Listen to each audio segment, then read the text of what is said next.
Okay, guys, here we are, still after it. I'm going to go back to where we started an hour ago. And the point that we made an hour ago is that the Bible makes some pretty extreme, amazing claims. And so because of that, I completely understand if you struggle with accepting what the Bible says. I, of course, think it's right, and I want to make a case for it being right. I think you should believe it. I think it's good to believe it. I think it's logical to believe it. But I understand if you struggle. Because, as we said, the Bible does make some intense, amazing, extreme claims. But again, we would expect that from a book that claims to be from the God of the universe. Did you lose your pen? We would expect that from the God of the universe. If the Bible only made claims that people could make, we would expect it to have been written by people. We talked about one of those claims just a few moments ago. In the beginning, God created the heavens and the earth, and it was good. But there's a second claim that I want us to look at that honestly is more audacious, is more extreme, is more intense than that. And I want you to notice that this second claim is actually connected to this one. In the beginning, God created the heavens and the earth. Now we're going to think about John chapter 1 and verse 1. You actually should be able to see that in your notes, but it's also on the screen. In the beginning. Do y'all see how that's similar? Back in Genesis 1:1, in the beginning. John is actually tying us all the way back there. He's doing that on purpose. In the beginning was the Word. And the Word was with God, and the Word was God. In verse 14 he says, and the Word became flesh and dwelt among us. And we have seen His glory, glory as of the only Son from the Father, full of grace and truth. And then in verse 13, he tells us who that was. Verse 17, he tells us who that was. For the law was given through Moses, grace and truth came through who? Christ. Jesus Christ. So in the beginning was the Word became flesh. Who was that Word? Jesus Christ. Yeah, this is not a trick question. Understand what an extreme, intense, amazing claim this is. It would not be an amazing claim to say that a guy named Jesus existed. Right? That's an easy claim. And honestly, guys, it's not a super amazing, extreme claim to say that a prophet existed who was named Jesus. And I'll be honest with you, it would be a pretty intense claim, but not a super amazing, intense, audacious claim to say that a guy named Jesus who was a prophet and even did some supernatural things existed. I mean, that's moving in that direction, but that's the amazing claim that John makes here is that this guy named Jesus who existed was actually the God we were talking about in the last hour. That's the amazing claim. That this baby that was in a manger that grew up to be the guy who was put on a cross, that guy was the God we were talking about, the uncreated the uncreated spirit that we were talking about, the divine spirit, who did what it says happened in Genesis chapter 1. Now, guys, is that an amazing claim? I mean, if I said that about Brother Heinley back here, if I said, Brother Heinley created the universe and all things in it, would that be a pretty intense, extreme claim? Yeah, that would be. That's the claim about Jesus. Not just that He existed, not just that He did some great teaching, not even that He did some prophetic things, not even that He did some really amazing things and even some seeming supernatural things, but that guy who lived in the world for 33 years was and is the God of the universe who created all things. Now, is that an intense claim? Absolutely it is. And I get it. I get why people struggle with accepting and believing that claim. I really do. But what I want to share with you this morning as we go through this next session is that as we look at the world in which we live, that we experience, the world as we experience it, I believe that claim is the one that most makes sense of the world we live in as we experience it. That's the claim I want to support as we go through this next 40 minutes of our time here together. And I want to talk about the world as we experience it. I want to talk about Jesus and why that statement being true is the one story that really explains what we experience. So let's talk about the world we experience. The world that we experience, and that's Roman numeral 1, you can fill that in there under the word discussion, the world we experience. Here's what I want you to see about our world. I think you already know it, but you probably haven't thought of it in these terms. We live in a world impacted by Jesus of Nazareth, whom some call the Christ. We live in a world impacted by Jesus of Nazareth, whom some call Christ. I call him Christ. So my question for you, as I've got there in the outline, what are some ways in which this world, as we experience it, what are some ways in which this world has been impacted by this fellow named Jesus from Nazareth, whom some people call Christ?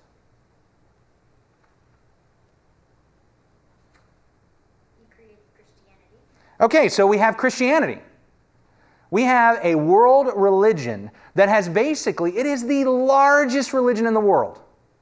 Now, I understand that we have to modify that a little bit because not everybody who claims to be Christian is really following what Jesus actually said. But when we take a look at the number of people in the world who claim, I'm following Jesus Christ, I am a Christian, there are more of those in the world than anybody else. Yep, even Muslims. Muslims are increasing, but there are more people who claim to be Christian than Muslims. There are more people who claim to be Christian than atheists. In fact, honestly, guys, right now, though it's increasing, and it's increasing here in America, and if Christianity becomes not the dominant religion, that's not going to change my point. I'm just pointing out that that's where things are right now. Even now, those who are atheists and agnostics and who claim no religion would only make up, I think, like the 4th largest religion in the world. If we called them a religious body, they would only be like 4th or 5th, I think is where they are. But people who claim to be Christians, more of them than anybody else in the world. And in the West, America, Europe, clearly the dominant religion.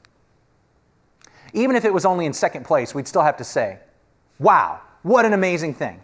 Here is a world that has been impacted by Jesus Christ. Is there anything else? I mean, that's the biggie. Anything else you can think of that shows the world impacted by Jesus? Go ahead. All these different types of Christianity. Yeah, so here's this amazing thing. We've got people that, even if they don't want to do what Jesus says, what do they want to claim they are?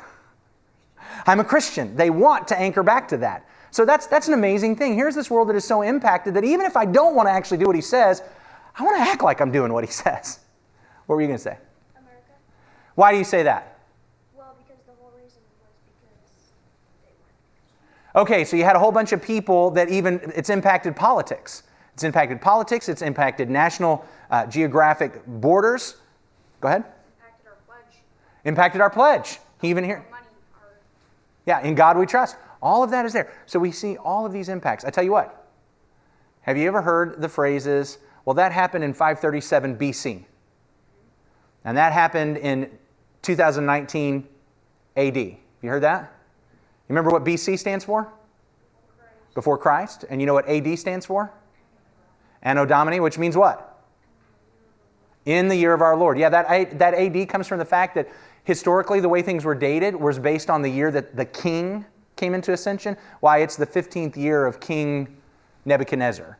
It's the 24th year of King Nebuchadnezzar. And so AD got started as in the year of our Lord.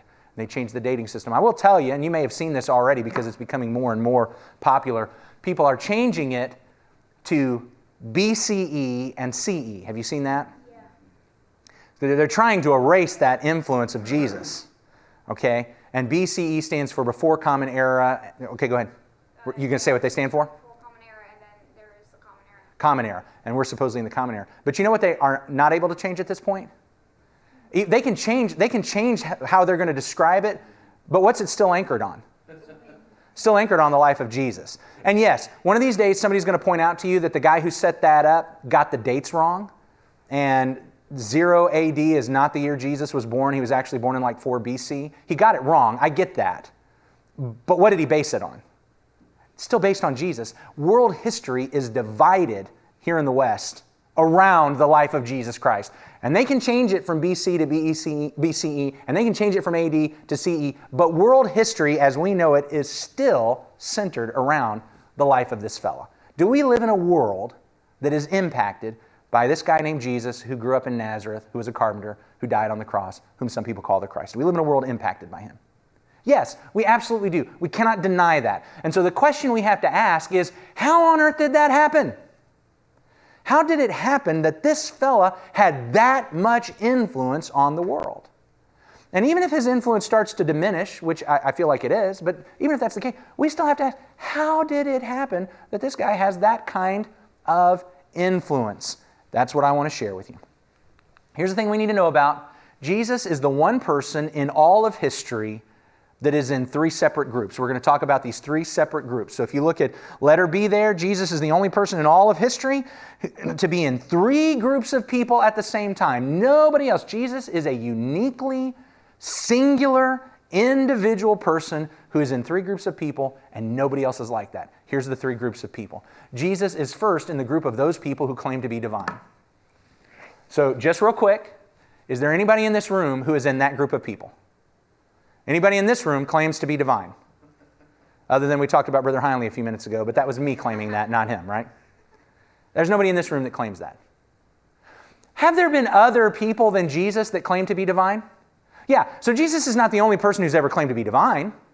There have been people who claim to be divine. I just want us to notice that Jesus is in that group. We read moments ago in John chapter 1, John makes the claim for him. In the beginning was the Word was with God, the Word was God.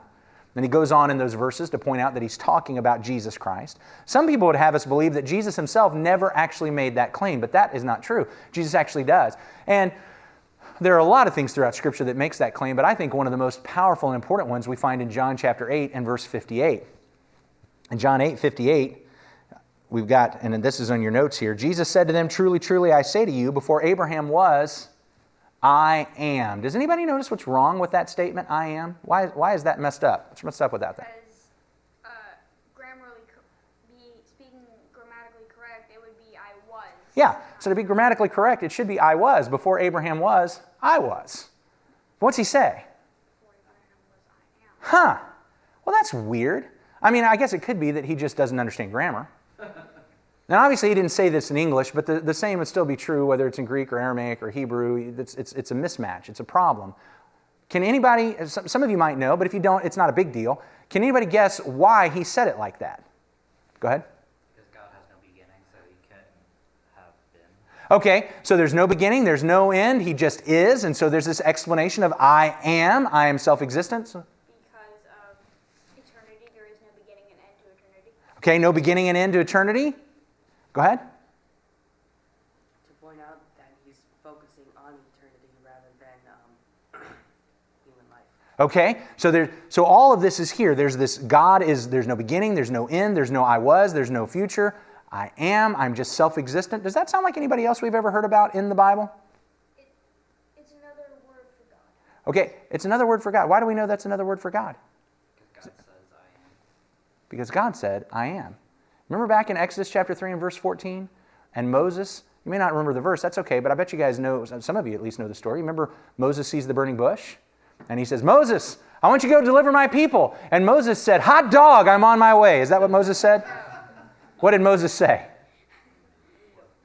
Moses said, whoa, not me, not me. And you remember one of the questions he asked is, if I get there and they ask me, who is this God that sent you? What am I supposed to say? God said to Moses, I am who I am. And he said, say this to the people of Israel, I am has sent me to you. That's Yahweh, the self-existent one, the one without beginning and end. All that stuff that you said about God that Jesus was really pulling to himself, it's even more specific than just I'm kind of describing myself with theistic kind of terms. I'm describing myself the way that God of the Old Testament described himself. Before Abraham was, I am. And you want to know what? Everybody who heard that knew exactly what he was saying. It's only in the modern world that people are trying to say, no, it doesn't mean that. Everybody who heard him say that, they knew exactly what he was saying. They knew he was claiming to be God. Which is, of course, why they always kept getting mad at him. Because they knew what he was claiming. So here's the thing. The first group that Jesus is a part of is he is a group of those who claim to be divine. Do you guys know any other people that claim to be divine? I know we know, but specifics? I feel like the pastors of the Catholics would claim that. Pastors in the Catholic Church don't actually claim that, but I tell you what the Pope does. The Pope does claim to be the vicar of Christ, the spiritual representation. Vicariously, Christ would act through him. But I want to be careful. They don't actually claim to be divine. Go ahead. Muslims claim Muhammad Ali to be divine. Say that again. The Muslims claim Muhammad Ali to be divine. Okay, so now Muhammad Ali is not who you're thinking. Muhammad Ali is a boxer who was named after Muhammad, who is the prophet of the Muslims. But I tell you what's interesting is actually, I understand why you say that, but you know what the Muslims do not claim? They actually do not claim Muhammad as divine. They claim he's a prophet. I'm glad you brought him up, though, because we're going to talk about that in a few moments. So I'm glad you brought that up. Anybody else know some people who claim to be divine? Some Egyptian pharaohs claim to be divine? Roman Caesars claim to be divine? The ruler of North Korea. I think there's some of these rulers even today that claim that. I'm not sure if he specifically has or not, but some of them, yeah, here's the thing. I do want you to recognize, we all know there are people who have claimed to be divine, but you see how hard time we're having trying to figure out who it was that did that? Hang on to that, because there's going to be a really important point for us to understand. Here's the second group of people Jesus is a part of. He is a part of the group of people who profoundly impacted the world and have a following that still exists. Have we already said he profoundly impacted the world? Does he have a following that still exists? Yeah, he does. Do we know of anybody else who profoundly impacted the world and has a following that still exists? Okay. Who was it? Okay, wait a minute. David, right? Yes. David, yes. Okay, sorry. Who was it you mentioned just a minute ago? Muhammad. There's a guy who profoundly impacted the world. Does he have a following that still exists? Mm-hmm. He does. So it could be an earthly person. Yeah, an earthly person. Mariah Carey. She does, but you know what? Let's wait 1,000 years to see if she's going to stand the test of time on that. Okay? She has a following that still exists because she still lives. Those who profoundly impacted the world and have a following that still exists, Muhammad is one of those people. But you remember, he did not actually claim to be divine. Okay, talking about the Catholic pastors, we've got this succession of popes, but none of them actually claim to be divine. Joseph Smith, who started the Mormon religion, profoundly impacted at least our country. But you know what he never did? He never claimed to be divine. Buddha, Siddhartha Gautama, that's his name if I remember it correctly. Buddha, profoundly impacted the world, has a following that still exists. Do you know what he never claimed? Never claimed to be divine. So what I want you to recognize is there are these two different groups of people. I'm glad I've not done that the other way, fallen off this way. It's one thing to back into it. We've got these two groups of people. We have some people who have claimed to be divine, and some people who have profoundly impacted the world and still have a following today. Here's the thing I want you to notice. Jesus is the only person in both of those groups. There's nobody else who is in both of those groups. Nobody else in both of those groups. The Roman Caesars, I get it. Did they profoundly impact the world? Absolutely. Is anybody still following them today? No. Nope, not at all. Egyptian pharaohs, did they profoundly impact the world of their day? I mean, of course they did. Does it ripple on through our day and age? Yeah, it does. Is anybody still following them? Nope. English kings claim to have the divine right of kings. They do claim to have the divine right of kings, but they shifted it. They weren't actually claiming to be divine themselves. They were just claiming that they had the divine right. They weren't actually claiming to be divine. So here's the thing. Jesus is the only person in all of history that is actually in both of these groups. I got to stop back and ask, how come he is the only person in both of these groups? I'll tell you why, because he's also the only person in our third group. Our third group is, he's a member of those people who have died. Okay, so this is what's going to remove Mariah Carey. She is impacting the world. There is still a following. She hasn't died yet. But Jesus is the only person in all of history who claimed to be divine, profoundly impacted the world and still has a following, and died. And the reason why this third group is important is because that's the one that takes everybody from group 2 out of takes everybody from group 1 out of group 2. All of those people who claimed to be divine, when they died, do you know what everybody said about them? It wasn't true. That's not true. They must not be God. Because what does God not do? God doesn't die.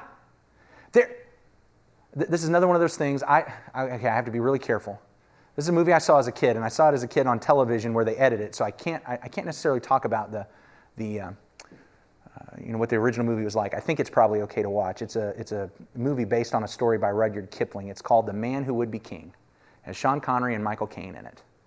And they end up in this little village, and Sean Connery gets everybody to believe he's a god. And so they start following him.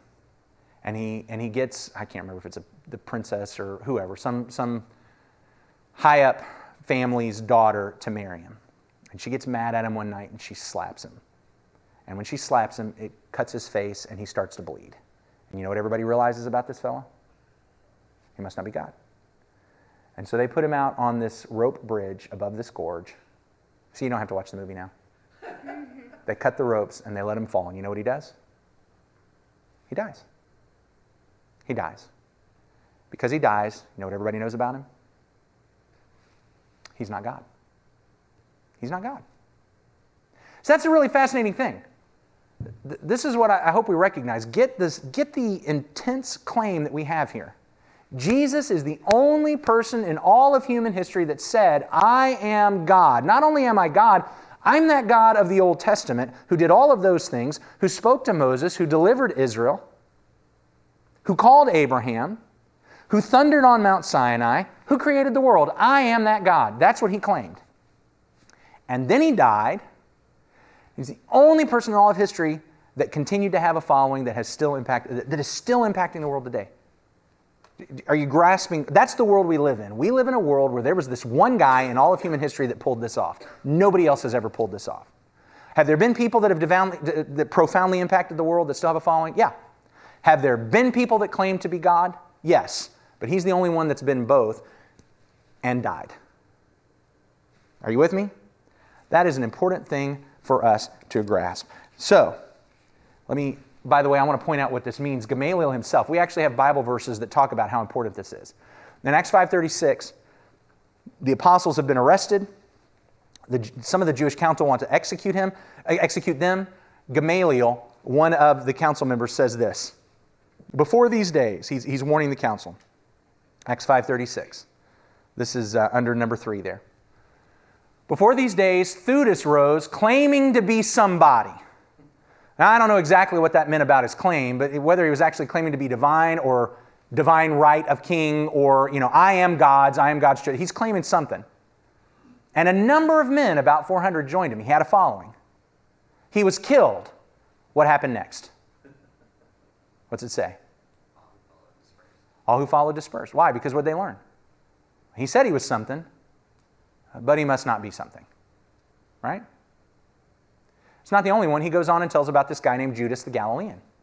After him, Judas the Galilean rose up in the days of the census and drew away some of the people after him. He too perished. What happened next? His followers scattered. So then Gamaliel draws this conclusion. So in the present case, what's the present case? Who's he talking about here? Jesus and Jesus' followers. He says, so in the present case, I tell you, keep away from these men and let them alone. For if this plan or undertaking is of man, it will fail. If this is just a natural thing, it will fail. Why does he think it'll fail? Because every time this has happened before, it's failed. And Jesus died. And so if he's not somebody special, this is not going to amount to anything. Just quit making it bigger. Just let it go. If it's from man, no matter what we do, it's going to fall apart. But if it's of God, you will not be able to overthrow them. You might even be found opposing God. And the interesting thing is, there's no indication that Gamaliel himself believed that Jesus was the Christ. I think he just believed that, look, guys, we're not being fair to these people, and we're not being lawful to these people, and we're going to violate the law. But his argument is, if Jesus is from God, we're not going to be able to stop it. If he's not from God, why are we making a big deal out of this? We all know what happens when somebody who is not God dies. His movement goes away. Gamaliel recognized that. What are we saying? Jesus is the only person in all of history that's been in all 3 of these groups. That's a profound thing. So now we got to explain that. I've got to explain on the next page, what are the possible stories? What are the possible? How is it that there is this one man in all of history who pulled this off? I got to figure out an explanation for that, because that's the world I live in. I live in a world where there's one man in all of history that actually pulled this off. How do I explain it? Okay, so if I'm going to explain it through natural means, he's not really God, but somehow we have this thing. Here's a couple of stories that people tell. And I'm not necessarily, I don't want to make the claim that I'm going to share with you all the possible stories, because there might be some other ones out there that I don't know, but these are the main ones. And most of the others are kind of variations of this. And so but I hope to get the idea across to you of what it looks like when you're actually trying to explain this naturally. Jesus is not God. How did this happen? Well, there's the mythical Jesus. The mythical Jesus is the idea that Jesus didn't actually exist. That it's stories that grew up over time until finally, so he's like Zeus. Zeus didn't actually exist, but over time, Hercules didn't actually exist, but over time, these stories got told to explain things, and they built up to be all of these myths that we now hear about: Zeus, Hercules, Juno, all of these people. So we've got this myth. Here's the problem with that. The problem with that is there's just too much evidence of a historical Jesus. There's just too much evidence of a historical Jesus. If we want to claim that Jesus did not actually exist and was just a myth that built up over time like other myths of deities and divinities, there's too much evidence that he existed. The Gospels themselves are evidence. If we want to get rid of Jesus' existence, we actually kind of have to get rid of Socrates' existence. Because what people will say, well, we don't have any writings of Jesus. Do you know what we don't have? We don't have any writings of Socrates. All we have is other people who followed him claiming, here are the things he said. And that's what we've got. But there's just too much evidence. There's not only the Gospels, there are actually historical statements from people talking about Jesus, talking about his followers, talking about all of that, way too early for any of this to possibly be mythical. It just can't happen. There's too much evidence of historical Jesus. And honestly, there are only a few people historically in the world that actually even try to make this claim. I'm only bringing this up because if you get online and search it, you will find a few people that try to claim this. Historians, though, historical scholars don't claim this. People who actually study history don't claim this because they know if I'm going to discount the existence of Jesus, I basically have to give up on everything I believe about history and how to determine what happened. There's just too much evidence. Too much evidence. So you will not ever find people who are really historical scholars saying this. Number two, here's the second one, the legendary Jesus, which is different from the mythical Jesus. When I say the mythical Jesus, I'm talking about a Jesus who didn't actually exist, but stories got told over time until it kindly formed into this person that existed. And so he didn't actually live and he didn't actually die. That's just all part of the story.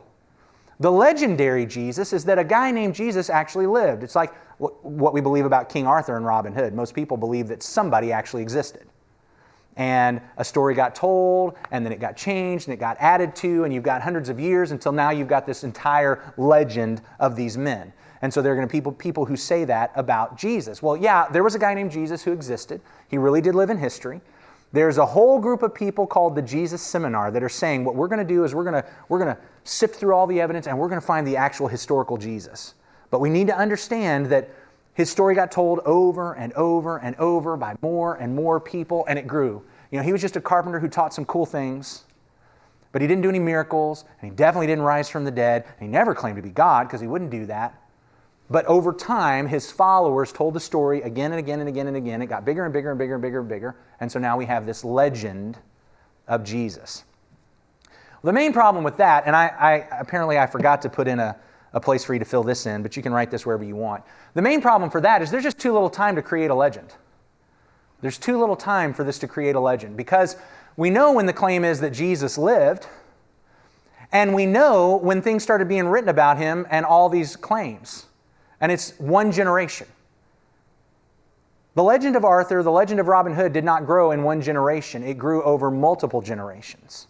Legends don't grow that intense in one generation. In fact, I want to read to you a quote. There's a fellow named Will Durant who is a historian. I believe he has died now.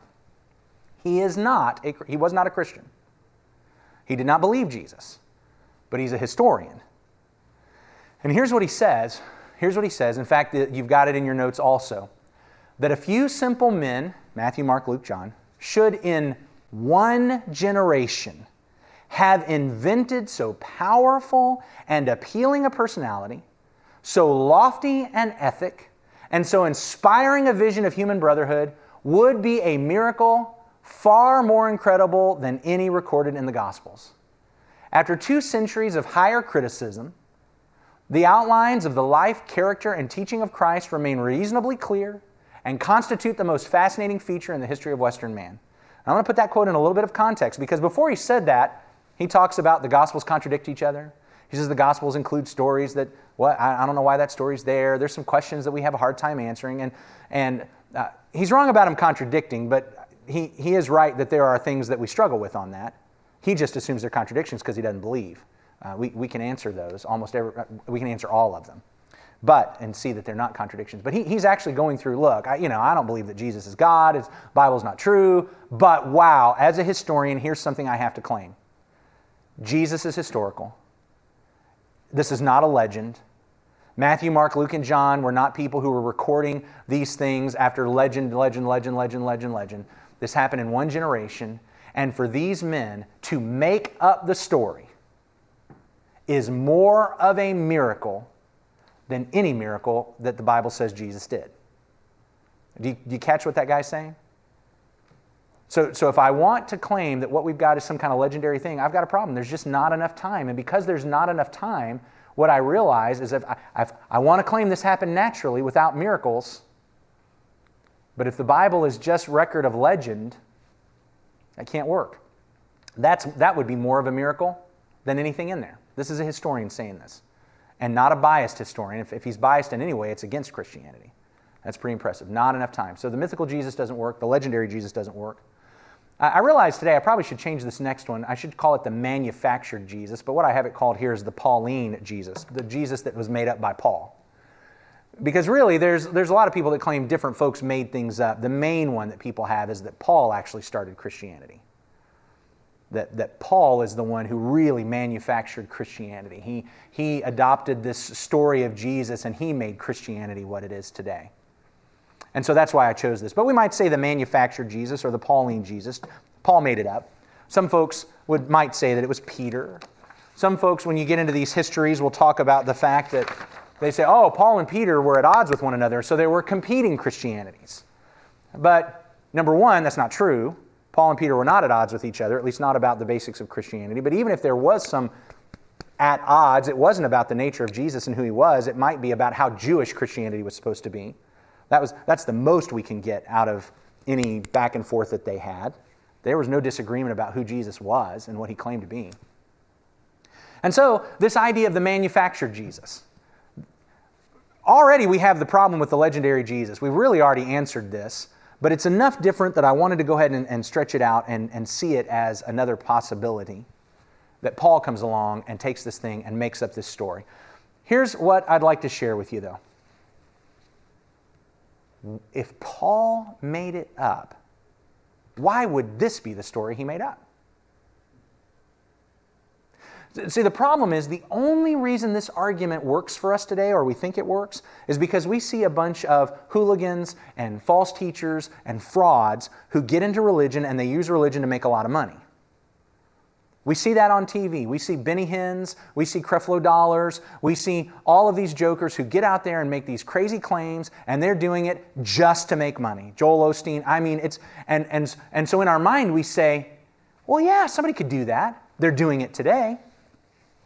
But what we need to do is back up all the way to the beginning. They're doing it today because there's been 2,000 years of accepting this, and now they're capitalizing on that. But that's not where Paul was. Paul didn't have 2,000 years of people believing in Jesus.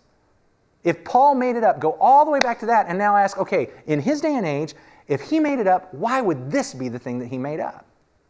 I want to show you a couple of passages that explain why this is a big deal. Paul himself recognized that if I was making up a religion, this is not what I would make up.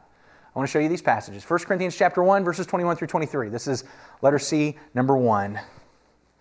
So here's the question we're going to ask. How does this passage demonstrate Paul knew it was foolish to make up the story he told about Jesus? Let's read these verses. For since in the wisdom of God, the world did not know God through wisdom, it pleased God through the folly of what we preach to save those who believe. For Jews demand signs and Greeks seek wisdom, but we preach Christ crucified, a stumbling block to Jews and folly to the Gentiles. We'll come to that one later. So look at this verse. Why do we see from this that Paul understands that if I'm making something up, this is about the last thing in the world I want to make up? Go ahead. Because it's a stumbling block to Jews and a fall to the Gentiles, so not many people are likely to believe it. That's exactly right. We have this idea today that we have become so enlightened and we know all of these things because of all this scientific progress. And back when Paul was preaching, they were superstitious and they just all believed all this stuff. And so for them to hear about a guy rising from the dead was not a big deal to them. Hogwash. Those people back then knew, like we know today, people don't die and come back. They all knew that.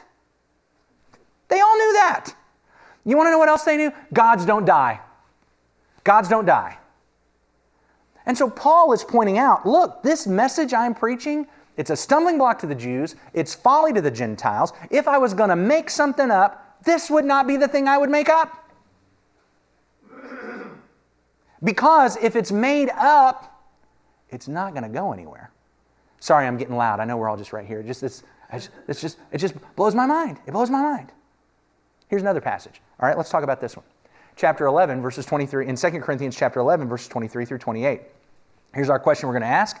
How does this passage demonstrate Paul believed what he was teaching and was not maliciously lying? 2 Corinthians 11, 23 through 28. Are they servants of Christ? I'm a better one.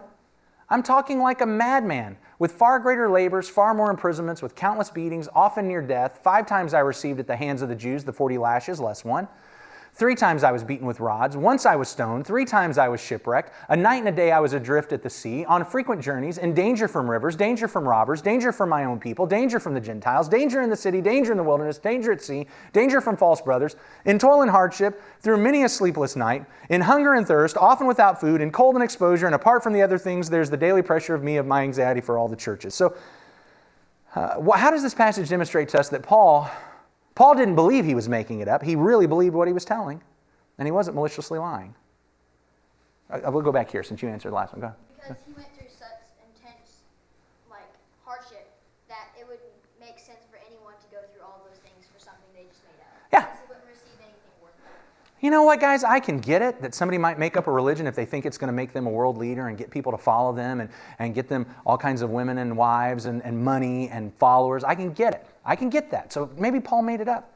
But the moment he starts getting beat and the moment he starts getting thrown in prison, what's he going to do? Would stop. Not doing that. Not doing that.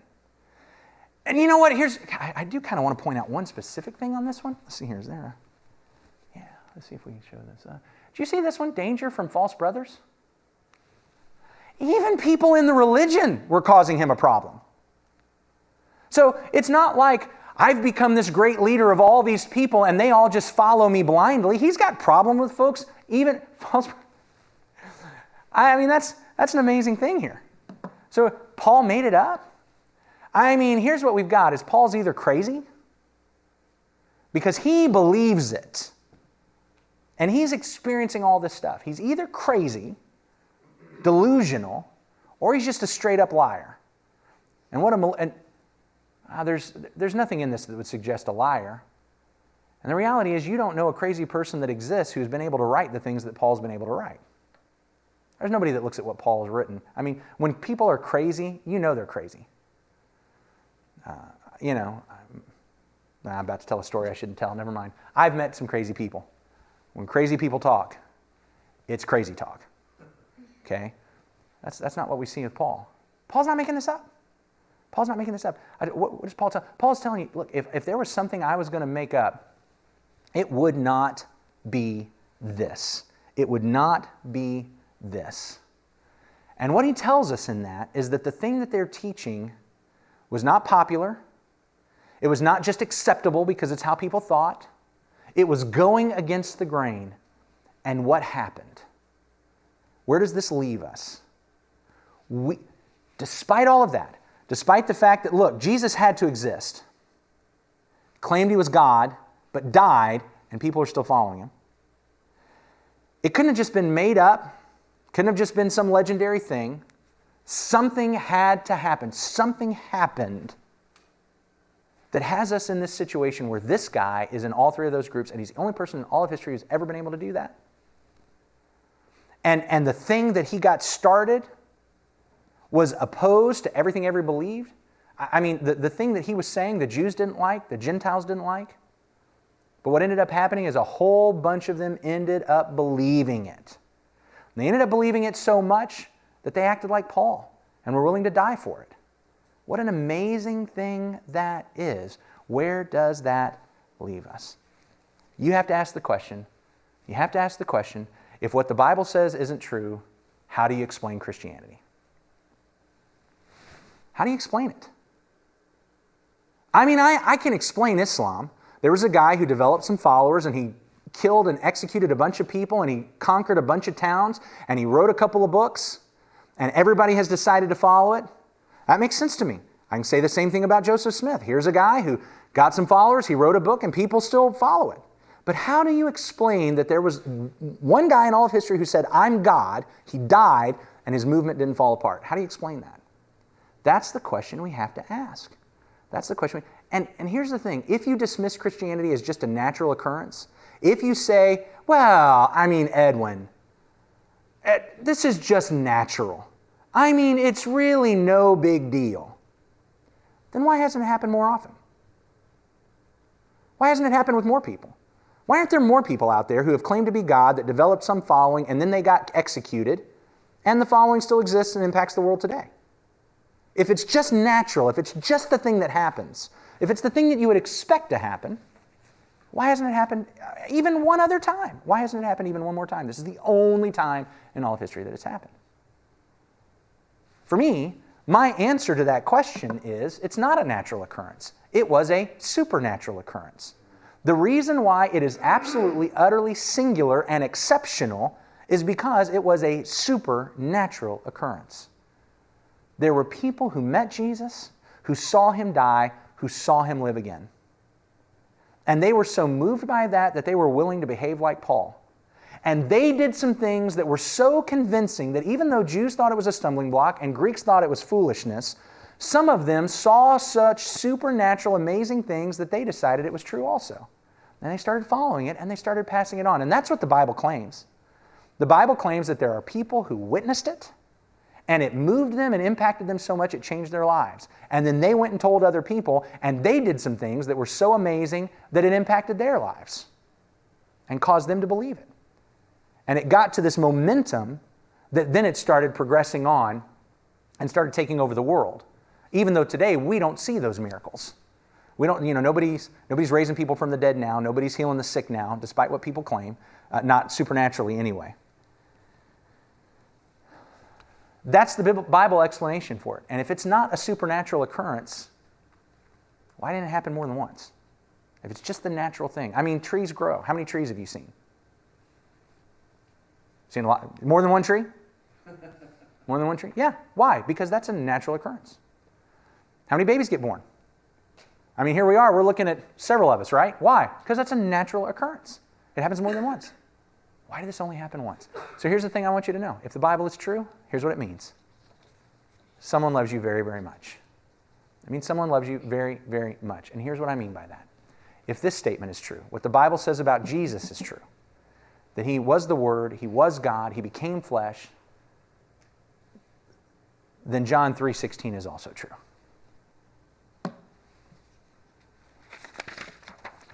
God so loved the world that he gave his only Son, that whoever believes in him should not perish, but have eternal life. Jesus really was God, and he died. But he continued to have a following.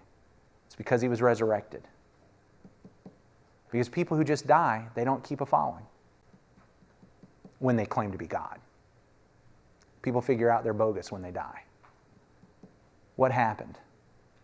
Even though he died, these followers realized that he still lived. And not in some kind of mythical way, he lived. Not his spirit lived on. Not Mufasa, I'll always be with you, Simba. He lived. He lived. And if that's what happened, then understand what the consequence of that is. He loves you very, very much. Because he came into the world and he died for you. What a powerful thing that is. The story of Jesus, as it's told in the Bible, and the story of Christianity as it's told in the Bible, is this one story that explains the world we live in. And I hope that helps you out, guys. God exists. He created the world. And in the form of the Son, came into the world and died for us. And it's the story that makes sense. Thanks a lot, guys. You're going to be back here tonight. I hope you make it back here tonight with your parents. Could you maybe take some questions? Yeah, questions. Sorry. Anybody have any questions about that? It can be about this. You mind if it's about something entirely different? It can be something entirely different. I mean, Can you know. show what I missed? What did you miss? Which one did you miss? Let me see it. Okay. That one? Okay, yeah, we'll back up. This one right here?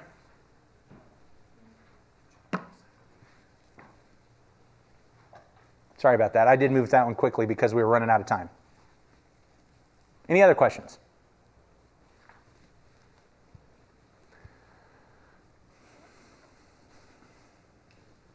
Awesome! We're going to have Caleb's going to say a closing prayer in just a second. And we'll hopefully see you all at our house tonight at 5-ish. Or at least tonight at 7:30. Caleb, would you lead us in closing prayer? You just stand right there. You just stand right there. Dear Lord, we